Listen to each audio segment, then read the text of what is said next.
আসসালামু আলাইকুম, আশা করছি আমরা সবাই অনেক ভালো আছি। লর্ড ক্লাইভ এই শব্দটার সাথে আমরা অনেকেই পরিচিত। ক্লাইভ বানানটা একটু দেখো, এটা শুরু হয়েছে বাংলা ব্যঞ্জন বর্ণের প্রথম অক্ষর ক দিয়ে। আর লর্ড ক্লাইভ শুরু করেছিলেন উপমহাদেশে ইংরেজ সাম্রাজ্যের গোড়াপত্তন। আমি আসলে আজকে আলোচনা করছি এই যে বিভিন্ন সময় বিভিন্ন ইংরেজ শাসকগণ উপমহাদেশকে শাসন করেছিলেন, ওনারা কিন্তু অনেক ধরনের সংস্কার কার্যক্রমও করেছেন। কিন্তু এগুলো যদি আমরা গদবাঁধা নিয়মে পড়তে যাই, দেখা যায় আমাদের পরীক্ষার হলে ভুল হওয়ার সম্ভাবনাটা অনেক থাকে। একটু সহজে কি করে আমরা এই বিষয়গুলো আয়ত্ত করতে পারি, আজকের ক্লাসটা সেটা নিয়ে। চলো তাহলে আমরা যেখানে ছিলাম সেখানে ফিরে যাই। আমি বলছিলাম লর্ড ক্লাইভকে নিয়ে। উনিও অনেকগুলো সংস্কার কার্যক্রম করেছিলেন। তার মধ্যে একটা উল্লেখযোগ্য হচ্ছে, দেখো তোমরা এখানে দুইটা বর্ণ দেখতে পাচ্ছ, ক এবং ল। কয়টা বর্ণ? একসাথে দুইটা। এটা থেকে বলতে পারি লর্ড ক্লাইভ ছিলেন দ্বৈত শাসন কায়েমকারী। দ্বৈত শাসন কায়েমকারী। তাহলে দ্বৈত শাসন প্রথম কে কায়েম করেছেন? Lord Clive. উপমহাদেশের ইংরেজ শাসনের প্রতিষ্ঠাতাকে লর্ড ক্লাইভ। এরপরে আরেকটা জিনিস উনি যেটা করেছিলেন প্রথমবারের মতো, সেটা হচ্ছে এলাহাবাদ চুক্তির মাধ্যমে উনি যখন বাংলা বিহার উড়িষ্যার দেওয়ানি লাভ করলেন, তখন উনি ব্রিটিশ ভূগোলবিদ জেমস রেনেলকে বললেন যে পুরো বাংলার একটা মানচিত্র তৈরি করে দিতে। তাহলে পুরো বাংলার মানচিত্র ওনার আমলেই তৈরি হয়েছে। এবং কে করেছেন? জেমস রেনেল। এই মোটামুটি গুরুত্বপূর্ণ তথ্য আমরা পাই লর্ড ক্লাইভের আমলে। এরপরে আমরা দেখি কি আমাদের কিছু নাই, তাহলে আমি এখানে লিখি ওয়ারেন হেস্টিংস। এরপরে আসেন ওয়ারেন হেস্টিংস।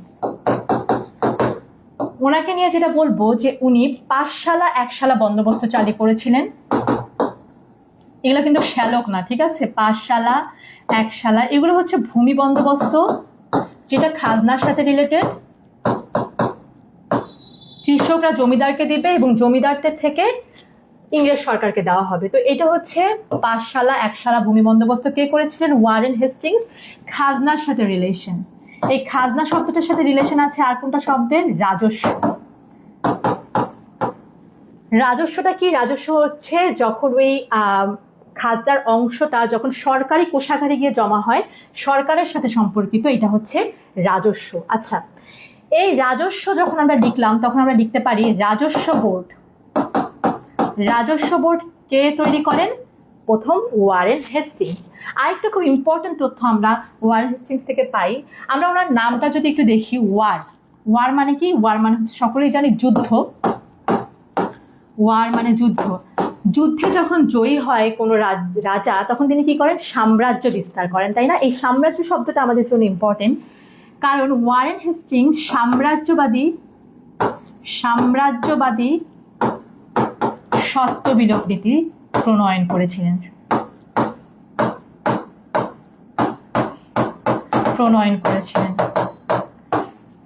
উনি শুধু প্রণয়নই করেছিলেন, উনি কিন্তু প্রয়োগ করে যেতে পারেননি। প্রয়োগ করেছেন কে? লর্ড ডালহৌসি। লর্ড ডালহৌসির সময় সাম্রাজ্যবাদী সত্ত্ববিলোপ নীতির প্রয়োগ হয়, এটা একটু মাথায় রাখতে হবে, ঠিক আছে? এরপরে আমরা আরেকটা যে তথ্য পাই সেটা হচ্ছে হেস্টিং দিয়ে। হ্যাঁ, দেখো হেস্টিং শব্দটার সাথে হোস্ট, এই শব্দটার কি একটা মিল আছে? হেস্টিং, আচ্ছা কাছাকাছি না? এই হোস্টের সাথে সম্পর্কিত থাকে আরেকটা শব্দ সোসাইটি। আমরা যখন একটা সোসাইটিতে বাস করি, দেখা যায় কখন আমরা হোস্ট হই, কখন আমরা গেস্ট হই। হোস্ট মানে আপ্যায়নকারী হই, আমরা কখনো কখনো কারো বাসায় গিয়ে দাওয়াত খাই। তো এই হোস্টের সাথে সম্পর্কিত কি? সোসাইটি। তাহলে আমরা বলতে পারি এশিয়াটিক সোসাইটির প্রতিষ্ঠাতাকে ওয়ারেন হেস্টিংস। আর একটা জিনিস, সোসাইটি তো হয়ে গেল, এখন সোসাইটির ভিতরে যে খবরাখবর আছে এগুলো তো প্রকাশ করতে হবে না? এগুলো প্রকাশ করার জন্য আবার ওয়ারেন হেস্টিংস একটা সংবাদপত্র প্রকাশ করা শুরু করলেন। এই সংবাদপত্রটার নাম হচ্ছে বেঙ্গল গেজেট। এগুলো আবার তোমরা বিশ্বাস করো না, এগুলো কিন্তু মেড আপ স্টোরি, মানে বানিয়ে আমি বলছি। তো এশিয়াটিক সোসাইটির প্রতিষ্ঠাটা এইটা সত্য, আর বেঙ্গল গেজেট সংবাদপত্র যে উনি বানিয়েছিলেন, মানে প্রকাশ করেছিলেন, এটাও সত্য। এই গেল আমাদের ওয়ারেন হেস্টিংস নিয়ে মোটামুটি আলোচনা। এরপরে আমরা দেখি লর্ড কর্নওয়ালিস। উনি ছিলেন ওয়ারেন হেস্টিংস এর একদম সুযোগ্য কর্ণধার, বলি না আমরা কর্ণধার। কারণ কি? ওয়ারেন হেস্টিংস পাঁচশালা একশালা যে বন্দোবস্ত চালু করেছিলেন, ওনারই ধারাবাহিকতায় লর্ড কর্নওয়ালিস করেছিলেন 10 শালা বন্দোবস্ত। এটা যখন কার্যকর হয়নি তারপরে উনি করেছেন চিরস্থায়ী, মানে সবকিছু বাদ, এরপরে উনি করেছেন চিরস্থায়ী বন্দোবস্ত চালু। চিরস্থায়ী বন্দোবস্তের সাথে একটা শব্দের খুব মিল আছে, সেটা হচ্ছে সূর্যাস্ত আইন। কেন? কারণ সূর্য ডোবার আগেই জমিদারকে খাজনা নিয়ে ইংরেজ সরকারের দরবারে গিয়ে হাজির হতে হবে। যদি কেউ না পারতো তাহলে ওই জমিদারি কি হতো? ওই জমিদারি ইংরেজ সরকার নিয়ে নিত। তা এইটাই হচ্ছে সূর্যাস্ত আইন। 10 সালা চিরস্থায়ী বন্দোবস্ত, সূর্যাস্ত আইন। আরেকটা জিনিসের জনগুলি, সেটা হচ্ছে ভারতীয় যে সিভিল সার্ভিস আছে, যেটা এখন বর্তমানে ইন্ডিয়ান, পরে নাম হয় আর কি ইন্ডিয়ান সিভিল সার্ভিস, এটারও জনক হচ্ছে এই লর্ড কর্নওয়ালিস। এই গেল আমাদের মোটামুটি লর্ড কর্নওয়ালিসকে দিয়ে পাওয়া তথ্য। দেখি এরপরে আছে হচ্ছে উইলিয়াম বেন্টিং। বেন্টিংয়ে আমি শুধু একটা জিনিস খুব গুরুত্ব দিয়ে বলছি, সেটা হচ্ছে বাদ দিয়েছেন সতীদাহ। তাহলে সতীদাহ প্রথা বাদ দিয়েছেন বেন্টিং, বাদ দিয়েছেন সতীদাহকে বেন্টিং, এইভাবে পড়তে পারি। বেন্টিং বাদ দিয়েছেন সতীদাহ। তারপর আসে লর্ড ডালহৌসি। এখানে আমি একটা জাস্ট লাইন বলবো, লাইনটা যদি একটু কষ্ট করে মনে রাখতে পারো অনেক কিছু ইজি হয়ে যাবে। দেখো, রেলে ডাল বিলায়ে টেলিগ্রাফ ও ডাক টিকিট চালু করেছেন, ডাক টিকিট সংগ্রহ করতেন।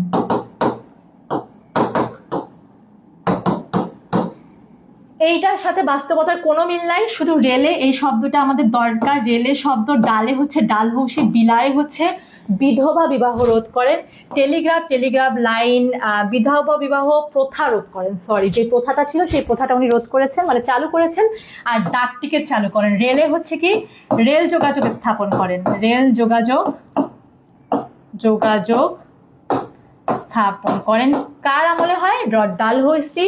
রেলে ডাল বিলায়ে টেলিগ্রাফ ও ডাক টিকিট সংগ্রহ করতেন।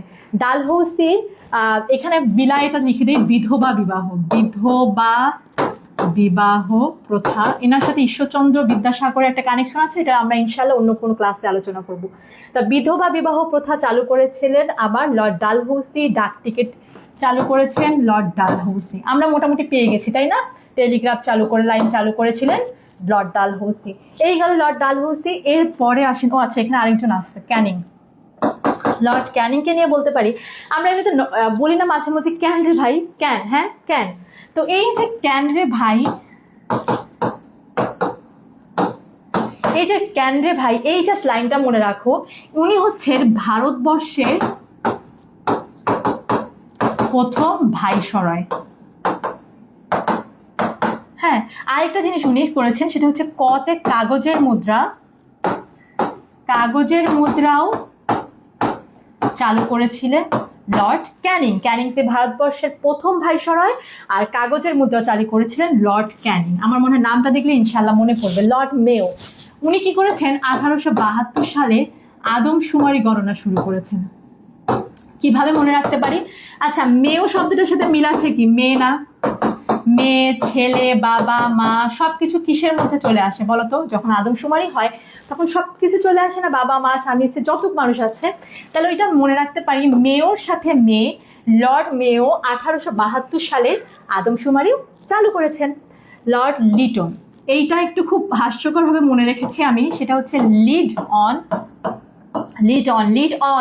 এইভাবে বলতে পারি। লিড কারা করে বলতো? মানে এটা আমি বুঝাচ্ছি কর্তৃত্ব কারা করে, যারা মাফিয়া জনগোষ্ঠীর মধ্যে কর্তৃত্ব কারা করে, যাদের কাছে অনেক ধরনের অস্ত্র থাকে, তাই না? মাফিয়াদের কথা নেগেটিভলি বলছি আমি এটা। তো মাফিয়ারা নেতৃত্ব দেয় যখন অনেক অস্ত্র থাকে। আর লর্ড লিটন ছিলেন অস্ত্র আইন পাশকারী শাসক। তাহলে Lord Liton, lead on, mafia, অস্ত্র আইন, মাথায় সেট হয়ে যাবে না ইনশাআল্লাহ। এরপরে আসি লর্ড রিপন, শিক্ষা সংস্কারের জন্য হান্টার কমিশন কে গঠন করেন? রিপন দিয়ে বলতে পারি হান্টার, রিপন হান্টার, র আছে। লর্ড কার্জন হচ্ছে 1905 সালে বঙ্গভঙ্গ করেছে, এটা মনে হয় আমাদের আর অত বেশি করতে হবে না, সবাই জানে মোটামুটি। লর্ড কার্জন 1905 সালে বঙ্গভঙ্গ করেছেন। আর ওনার আমলটাই বলা হয় ইংরেজ সাম্রাজ্যের স্বর্ণযুগ। বলা হয় কোন আমলটাকে? লর্ড কার্জনটাকে। লর্ড মিন্টো উনি করেছিলেন 1909 সালে মুসলমানদের জন্য পৃথক নির্বাচনের ব্যবস্থা করেছিলেন। এটাকে মরলি মিন্টো আইন বলা হয়। ব্যবস্থা করেছেন। এই হচ্ছে মতে মিন্টো মতে মুসলিম, মতে মিন্টো মতে মুসলিম, এইভাবে মনে রাখবো। এরপরে আসে লর্ড হার্ডিন্স। এইটাও খুব মানে বের করতে একটু অসুবিধা হচ্ছিল। দেখো একটু কিভাবে বের করেছি। Hardinge head, head Hardinge, head Hardinge, এইভাবে মনে করতে পারি। হেড মানে কি মাথা, মাথা থেকে হয় কি নাথা, মাথার সাথে মিল রেখে একটা ন বসিয়ে দিলে কি হবে নাথান। আমরা জানি 1912 সালে নাথান কমিশন গঠন করেন কে? Lord Hardinge. কেন গঠিত হয়েছিল বলতো? ওই যে 1911 সালে বঙ্গভঙ্গ রদ হয়, তখন পূর্ব বাংলার যে মুসলিমরা ছিল তো মন খারাপ হয়ে গেছে না, যে ভেবেছিলাম একটু আয় উন্নতি মানে উন্নতি হবে আমাদের, কিন্তু সেটাও বন্ধ হয়ে যাচ্ছে। ওনাদের মন খারাপ ভালো করার জন্য এই লর্ড হার্ডিন্স কি করেন? 1912 সালে ঢাকা বিশ্ববিদ্যালয় প্রতিষ্ঠার প্রতিশ্রুতি স্বরূপ এই নাথান কমিশন গঠন করে। তাহলে ঢাবি প্রতিষ্ঠার প্রতিশ্রুতি স্বরূপ ঢাকা বিশ্ববিদ্যালয় প্রতিষ্ঠার প্রতিশ্রুতি স্বরূপ নাথান কমিশন গঠিত হয় 1912 সালে। কে করেছেন? Lord Hardinge. নামটা কঠিন হলো, মনটা ভালো, ঠিক না? যেহেতু আমাদের ইউনিভার্সিটিটার সূত্রপাত তো ওনার দ্বারাই হয়েছে। যাই হোক, লর্ড মাউন্ট ব্যাটেন, একটা খুবই বড় সড়ো নাম, মনে হচ্ছে মাউন্টে উঠে যে ব্যাটেল করেছে, তাই না? তো এইটা দিয়ে আমরা নিতে পারি ব্যাটেন শব্দটা। ব্যাটেন এবং ব্যাটেল, ইংলিশ ব্যাটেল, এটা মিল আছে না? ব্যাটেল মানে হচ্ছে যুদ্ধ। যুদ্ধ করার পরে কি হয় বলতো? যুদ্ধ করার পরে যেই জয়ী হোক অনেক কিছু শেষ হয়ে যায়, তাই না? অনেক কিছু শেষ হয়ে যায়। এখান থেকে আমরা বলতে পারি ভারতবর্ষে ব্রিটিশ শাসনের শেষ যে ভাইসরয় উনি হচ্ছেন লর্ড মাউন্ট ব্যাটেন।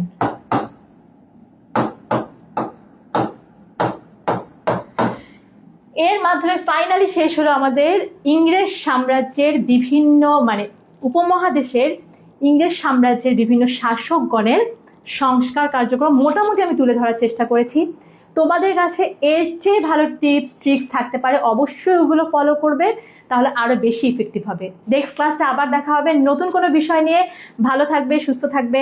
আসসালামু আলাইকুম।